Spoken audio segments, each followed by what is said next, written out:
जय गुरु जी, शुक्राना गुरु जी। जय गुरु जी संगत जी। आइए संगत जी, तो आज हम जानेंगे कि कैसे गुरु जी महासमाधि लेने के बाद भी अपनी प्यारी संगत को ब्लेस करते हैं और कैसे गुरु जी बच्चों का वरदान भी देते हैं। जय गुरु जी, शुक्राना गुरु जी। आगे बढ़ने से पहले आप अपने चैनल गुरुजी सत्संग वर्ल्ड को सब्सक्राइब कर लीजिए ताकि आपको ऐसे की और भी सत्संग सुनने को मिले, और वीडियोस को लाइक करते रहिए और हमें कमेंट करके बताइए कि गुरुजी ने आपके साथ क्या क्या किया, क्या आपको ब्लेसिंग्स दी, और हमारी वीडियोस को, हमारे सत्संग को अपने और भी संगत के साथ शेयर कीजिए। और हाँ, अगर आप भी अपने सत्संग हमारे साथ शेयर करना चाहते हैं और बाकी संगत के साथ शेयर करना चाहते हैं तो नीचे दिए गए नंबर और ईमेल आईडी पे आप हमें मैसेज कर सकते हैं। आपके सत्संग भी बहुत जल्दी शेयर करे जाएंगे। आइए संगत जी, तो आज हम जानेंगे कि कैसे गुरुजी ने आकाश सेठी अंकल को ब्लेस किया, जो कि दिल्ली के रहने वाले हैं। संगत जी, तो अंकल जी लिखते हैं, सबसे पहले मैंने जून 1998 में गुरुजी के दर्शन किए। मेरे मामा जी, जिनका गुरुजी ने हार्ट डिजीज़ ठीक किया था, वो गुरुजी के बारे में हमें कुछ ना कुछ बताते रहते थे। संगत जी, मेरे मामा जी को डॉक्टर्स ने बाईपास सर्जरी के लिए सजेस्ट किया था, तो वो अपने आप को मेंटली प्रिपेयर करने के लिए गुरुजी का आशीर्वाद लेने गए। गुरुजी ने उन्हें अपने पास बिठाकर अपने पाँव दबाने को कहा और फिर उनसे उनकी हेल्थ के बारे में पूछा। मामा जी ने गुरुजी को सब कुछ बताया और फिर उनसे आज्ञा ली कि बाईपास सर्जरी के लिए जाना है, तो उन्होंने उनसे ब्लेसिंग्स मांगी कि सब कुछ अच्छे से हो जाए। उस टाइम गुरुजी बोले कि उन्होंने उनका बाईपास कर दिया है। मामा जी ये सुनकर बहुत ज़्यादा शॉक्ड थे कि ये कैसे हो सकता है, पर वो खुश भी थे बहुत ज़्यादा कि गुरुजी ने उन्हें ठीक कर दिया। अगले दिन मामा जी रीचेकअप के लिए डॉक्टर्स के पास गए, तो उन्होंने चेकअप किया और रिपोर्ट्स जब बिल्कुल नॉर्मल आई तो उन्होंने ऐसा कहा कि आपने अच्छे से अपनी नींद पूरी करी है, तो इसलिए आपका हार्ट अच्छे से काम कर रहा है। उन्होंने फिर से चेकअप करने का उन्हें गाइड किया। जब डॉक्टर्स ने उनका रीचेकअप किया और फिर से वही रिपोर्ट्स आए, तो डॉक्टर्स भी सरप्राइज थे कि ये कैसे हो सकता है। तो मामा जी ने उन्हें सारी गुरुजी की बात बताई कि कैसे गुरुजी ने उनको ठीक किया। वो सुनने के बाद डॉक्टर्स बिल्कुल चुप थे क्योंकि उनके पास कोई जवाब नहीं था। अब जब मुझे गुरुजी के बारे में पता चल गया था, पर मैं श्रीनगर में रहता था, तो इसलिए मैं गुरुजी के दर्शन नहीं कर पाया। मैं बिल्कुल थोड़े ही टाइम के लिए दिल्ली जा पाता था, वो भी मुझे किसी काम के कारण जाना होता था। तो नेक्स्ट टाइम जब मैं दिल्ली गया तो मुझे मामा जी ने बताया कि गुरुजी दिल्ली में ही है, तो हमने डिसाइड किया कि हम गुरुजी को मिलेंगे। फिर शाम को हम एम्पायर स्टेट गए। जब हम वहाँ पहुँचे काफ़ी देर हो चुकी थी, लंगर का लास्ट राउंड चल रहा था और गुरुजी अपने रूम में चले गए थे। फिर हमने लंगर प्रसाद लिया, उसके बाद हम संगत में बैठे रहे और गुरुजी के बाहर आने का वेट कर रहे थे। जैसे ही गुरुजी बाहर आए, मैंने उनके पहले दर्शन किए और मैंने देखा गुरुजी ने काला कुर्ता पहना हुआ था और बड़े ही निरंकारी लग रहे थे, और उनकी जो चाल थी वो बहुत ही ज़्यादा प्यारी थी, जो मेरे दिल और दिमाग में आज तक बसी हुई है। उन्होंने आते ही मामा जी को पहचान लिया और सीधा हमारे पास आए। फिर उन्होंने मामा जी को कहा हमारा परिचय करवाने के लिए, और उसके बाद उन्होंने हमें मेहरौली गुड़गांव में उनका जन्म दिवस मनाया जाना था, वहाँ पे आने की आज्ञा दी और फिर हमें प्रस्थान करने के लिए कह दिया। कोइंसिडेंटली अगले दिन जब मैं दिल्ली पहुंचा तो मुझे किसी काम के लिए फिर से श्रीनगर जाना पड़ा। वहाँ पे किसी एक स्टाफ से कोई गलती हो गई थी, किसी एक कस्टमर के साथ उन्होंने कोई गलत काम कर दिया था, तो मुझे वापस जाना पड़ा और मैं बहुत ही उदासी से वापस लौटा क्योंकि मुझे गुरुजी के जन्मदिवस के दर्शन नहीं होने थे। पर मुझे आशा थी कि जो भी काम मुझे दिया गया है वो मैं बिल्कुल सक्सेसफुली उसको कंप्लीट करूँगा, क्योंकि अब मुझे गुरुजी के दर्शन और गुरुजी का ब्लेसिंग्स दोनों ही मिल चुकी थी। संगत जी, फिर मैं अपना सारा काम कंप्लीट करके गुरुजी के दर्शन करने के लिए दिल्ली वापस आया। उस टाइम पे मेरी फैमिली गुरुजी के दर्शन के लिए जाती रहती थी और गुरुजी के जन्म दिवस पे भी गई थी। तो उन्होंने मुझे बताया कि कैसे गुरुजी ने जन्म दिवस पर भी अपने प्यारी संगतों को ब्लेस किया, उनकी सारी हेल्प करी, कैसे कैसे उनकी प्रॉब्लम्स को ख़त्म किया। ये सुन के मैं अपने दिमाग में सोच रहा था कि क्या वो हमें संतान का सुख देंगे, क्या वो हमें ये ब्लेसिंग्स देंगे। संगत जी, शादी के 7 साल बाद भी हमारा कोई बच्चा नहीं हुआ था। डॉक्टर्स, प्रेयर्स और बाकी सारे हम उपाय कर चुके थे, पर फिर भी हमें बच्चा नहीं हुआ, सब कुछ असफल रहा। तब मेरे मामा जी ने हमें गुरुजी के दर्शन करने के लिए बताया और उन्होंने किसी अपने एक मित्र का सत्संग भी हमें सुनाया था। मामा जी ने हमें बताया उनके फ्रेंड की 16 इयर्स हो गए थे मैरिज को, पर उसके बाद भी उन्हें कोई बच्चा नहीं हुआ था और गुरुजी ने उन्हें बोला पुत्र भी दित्ते धी भी दित्ती और इसी साल। ये बात सुनकर संगत जी मैं काफ़ी ज़्यादा सरप्राइज था कि ऐसे कैसे हो सकता है, पर गुरुजी के कहे अनुसार संगत जी 31 दिसंबर को उनके 3 बच्चे हुए, 2 बेटे और 1 बेटी। गुरुजी के आशीर्वाद से सब कुछ पॉसिबल हो सकता है। मैं ये सोच रहा था कि हमें ऐसा आशीर्वाद कब मिलेगा। मैं काफ़ी ज़्यादा एक्साइटेड था। हम गुरुजी के यहाँ रेगुलर जाते रहे, पर उन्होंने हमसे इस बारे में कभी कोई बात नहीं करी। बाकी संगतों ने हमें यही विश्वास दिलाया और हमें यही सुझाव दिया कि सही समय आने पर गुरुजी अपने आप आपसे बात करेंगे, उनके पास जाकर हमें अपनी प्रॉब्लम्स नहीं बतानी है। एक दिन जब हम लंगर प्रसाद करके संगत में बैठे थे तो गुरुजी ने मुझे अपने पास आने का इशारा किया। मैं ये सोच रहा था कि क्या वो सच में मुझे ही बुला रहे हैं। फिर संगत ने मुझे बिलीव करवाया कि मुझे ही बुलाया गया है। मैं मन में बहुत कुछ सोच रहा था, पर मैंने अपने सारे सवालों को समेटा और बोलने का एक प्रयास अपने साथ अंदर जोड़ा और मैं उनके पास पहुंचा। और गुरुजी ने मुझे बोला, इत्थे क्यों आया वा? गुरुजी, कोई बच्चे नहीं हैं। संगत जी, बस इतना ही बोलने का साहस जुटाकर मैंने उत्तर दिया। फिर गुरुजी बड़े ही अनमने भाव से बोले, तुहानू बच्चे लभणगे, भज जा। कुछ सोचे बिना ही मैं बोल पड़ा, गुरुजी मैं भागने के लिए नहीं आया हूँ। फिर गुरुजी मुझे देखकर बोले, चंगा 8वें दिन आता रही।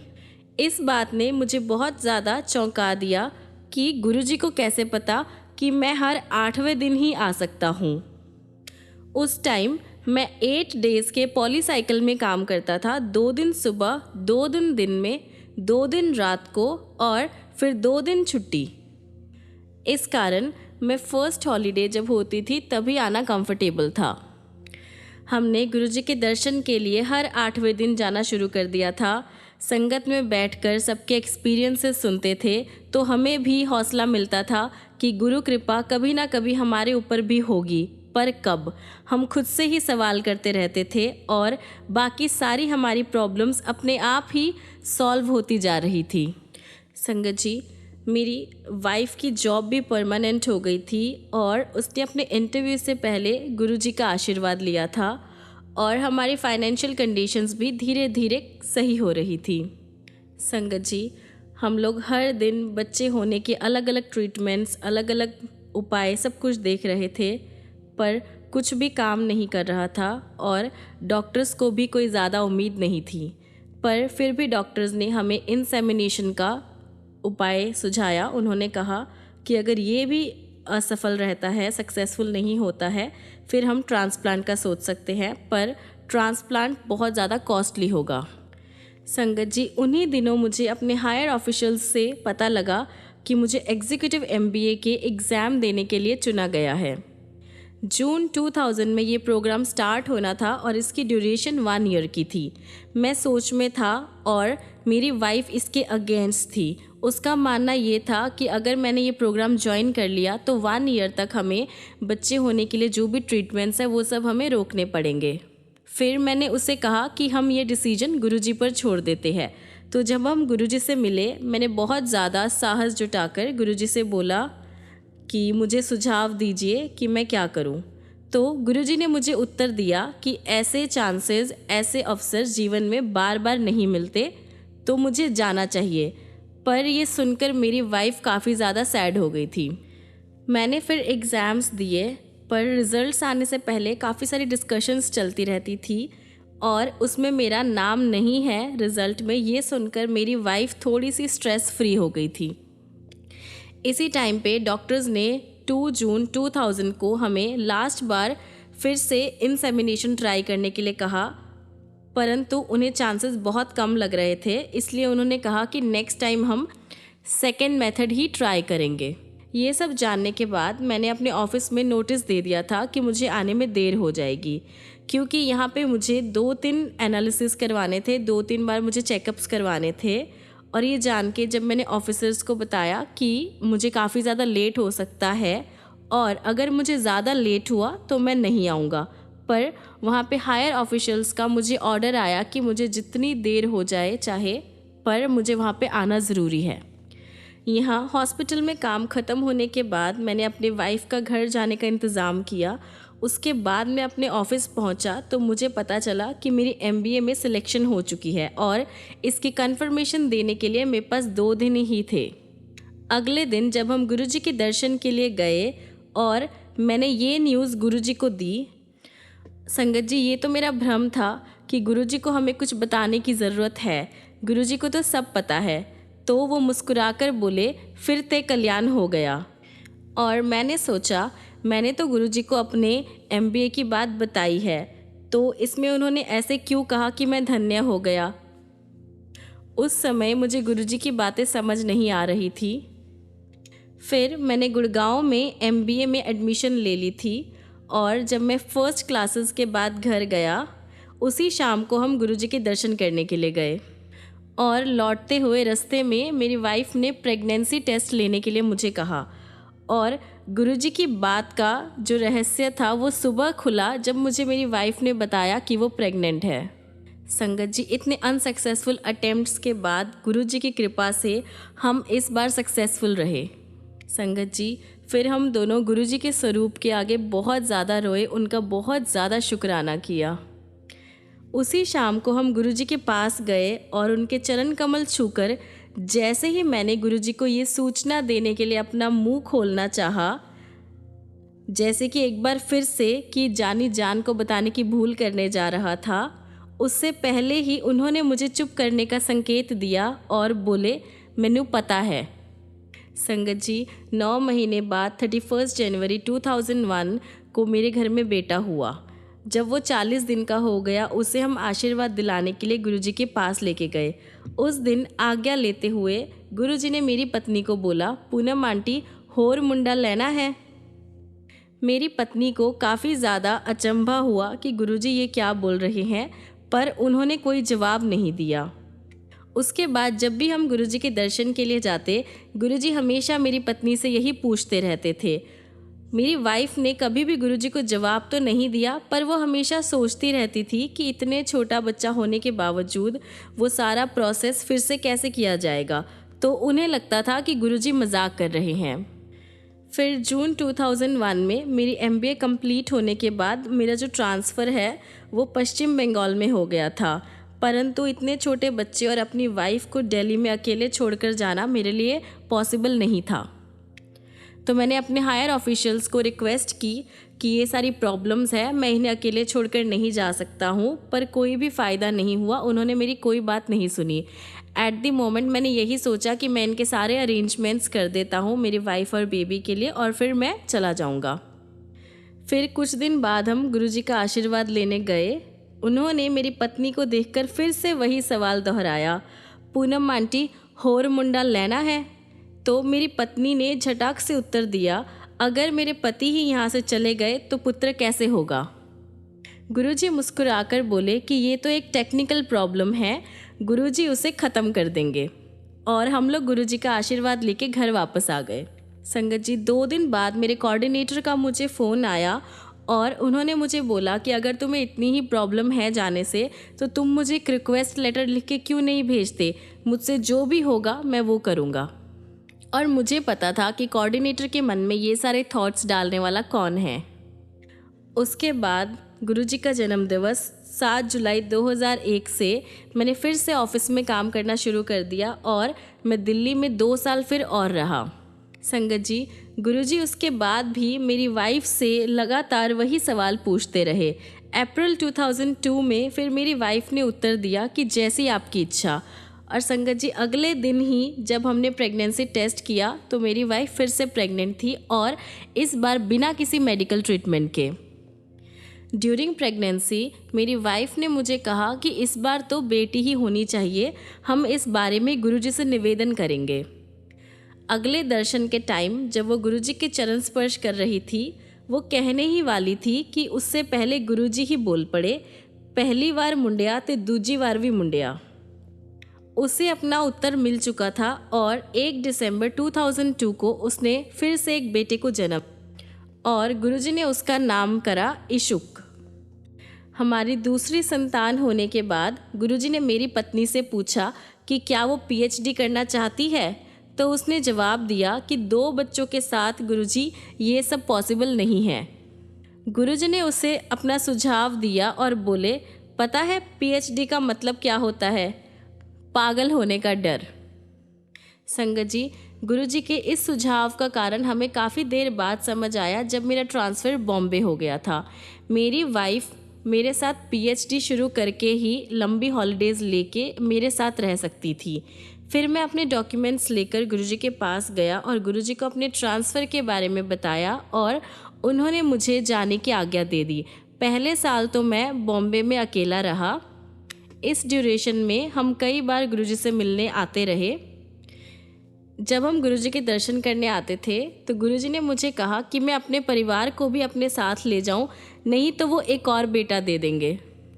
हमें समझ आ गया था कि हमें क्या करना है। फिर मेरी वाइफ ने पीएचडी के लिए अपने डॉक्यूमेंट्स दे दिए और सब कुछ बड़े ही आराम से और बहुत ही जल्दी सब कुछ पॉसिबल हो गया, और मेरा पूरा परिवार मेरे साथ बॉम्बे आ गया। संगत जी, यहाँ पर ये बताना गलत नहीं होगा कि मेरे फादर के एक दोस्त है जो एस्ट्रोलॉजी करते हैं, और उनकी बातें कभी भी गलत नहीं होती है। तो उन्होंने मुझे बताया कि जो मेरी पहली संतान है वो मेरे 41 एज में होगी, और मुझे 2 बेटियों के बाद ही एक बेटा होगा।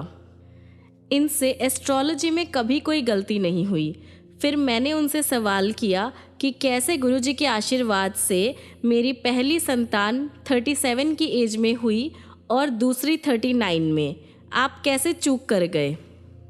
उन्होंने मुझे जवाब दिया कि भगवान द्वारा लिखा भाग्य ही एक एस्ट्रोलॉजी बता सकता है, लेकिन गुरुजी जैसे महापुरुष जो मानव रूप में ही परम पिता है, वो भाग्य पुनः लिखने की क्षमता रखते हैं, और इसमें हमें कोई भी डाउट नहीं होना चाहिए कि ये हमारे भगवान ही है जो हमारे भाग्य को फिर से लिख सकते हैं।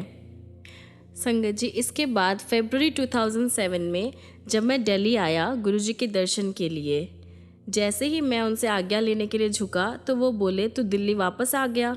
तो मैंने जवाब दिया, नहीं गुरुजी, अभी तो मैं वहीं हूँ। गुरुजी ने एक और भक्त को इशारा किया कि वह उससे पूछ रहे थे, पर यह संदेश मेरे लिए था। और मार्च 2007 के एंड में मैं दिल्ली वापस आ गया था। मेरी ट्रांसफ़र वापस हो गई थी और 26 मई तक मेरी फैमिली भी दिल्ली आ गई थी। 31 मई को उनके शरीर छोड़ने की डिसीजन को सुनकर मैं काफ़ी ज़्यादा अचंभे में था, और मंदिर से लौटते हुए मेरे मन में काफ़ी ज़्यादा विचार आ रहे थे कि अब हम आगे गुरुजी के बाद क्या करेंगे। ऐसे कई अवसर थे जब गुरुजी ने हमें धन्य किया था, हमारी मदद की थी, हर चीज़ में गुरुजी ने हमें ब्लेसिंग्स दी थी। गुरुजी ने हमें वो चीज़ें भी दी जिनके हम लायक नहीं थे, और मेरे पास सिर्फ सवाल ही थे, इनके कोई भी जवाब नहीं थे।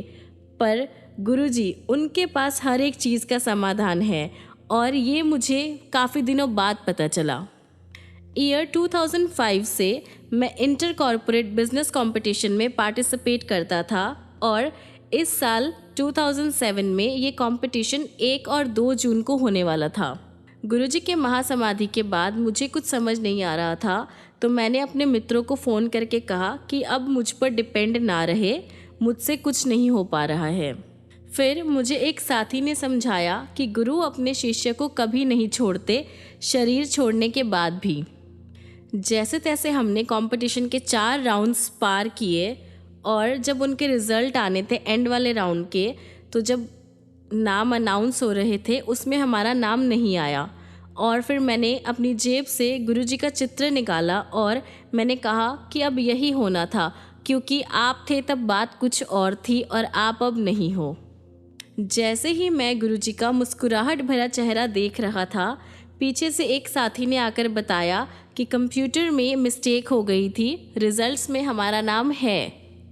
उसके बाद 6 जून 2007 जब एक कंपटीशन होना था, उसमें हमारी 2nd प्लेस आई और उसके बाद एशिया पैसिफिक कंपटीशन था, वहाँ पर भी हम 2nd प्लेस में आए। तो गुरुजी ने हमें बताया कि गुरुजी की दया, उनकी ब्लेसिंग्स अब भी संगत के साथ है। इसके बाद हम अपने बच्चों का एडमिशन करवाने के लिए अच्छे से अच्छा स्कूल देख रहे थे। काफ़ी सारी हमने अप्रोच भी लगवाई, डोनेशंस की भी बात करी, पर कुछ भी हेल्पफुल नहीं रहा। फिर मैंने एंड पे गुरुजी से सवाल किया, गुरुजी आपने 2 पुत्र दिए हैं, तो इनको अब अच्छे स्कूल में एडमिशन क्यों नहीं दिलवा देते? और इतने में ही मुझे इसका जवाब मिल गया। थोड़े ही दिन बाद मेरे दोनों बेटों का एडमिशन एक दिल्ली के बहुत अच्छे स्कूल में हुआ, वो भी विदाउट एनी डोनेशन और एनी अप्रोच।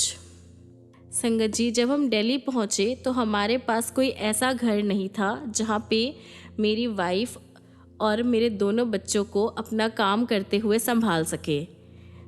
हमें इस समस्या का कोई भी समाधान नहीं मिल रहा था, क्योंकि हम यही सोच रहे थे कि स्कूल के पास ही कोई अच्छा सा घर मिल जाए जहाँ पे मेरे बच्चे और मेरी वाइफ रह सके।